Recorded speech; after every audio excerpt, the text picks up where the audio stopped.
бір ай бұрын референдиат курстарын өткізген болатынбыз.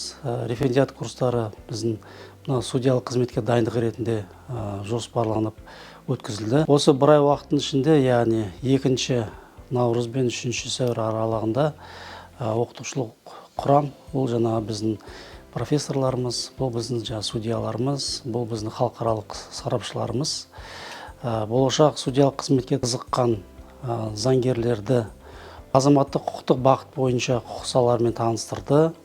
Бұл таныстыру аясында нақты сот практикасындағы кейстер талқыланды, тесттер шешілді, сонымен қатар теориялық мәселелер қарастырылды. 8 құқық саласы бойынша тиісті дәрістерді бір ай бойы өткізді.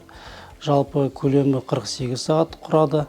Әрине, бұл 48 сағаттың көлемінде көп мәселелер қарастырылғанмен, бұл қысқа курс, интенсивті қысқа курс деп атаймыз. Тіпті бұл курс өзі онлайн форматта өткізілді.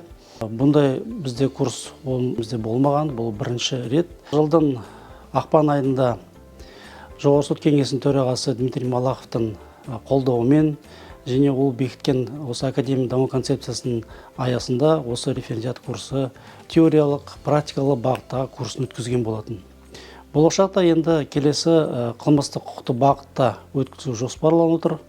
Азаматтық бойынша біз осы бір ай аясында аяқтадық. Барлық қатысушылар онлайн форматта өздерінің қызығушылықтарын білдірді, сұрақтар қойылды, практикалық сұрақтар болды, теориялық сұрақтар болды. Бәріне оқытушылар әрине өзін жаңағы білімдерін, дағдыларын ортаға салып бөліскен болатын. Тыңдаушыларымыз өздерінің ризашылығын білдірді. Болашақта да осындай курстарға өзге де әріптестеріне айту жөнінде және бұл курстардың келешекте өткізу пайдасы бар екен жөнінде айтып кетті пікірлерін.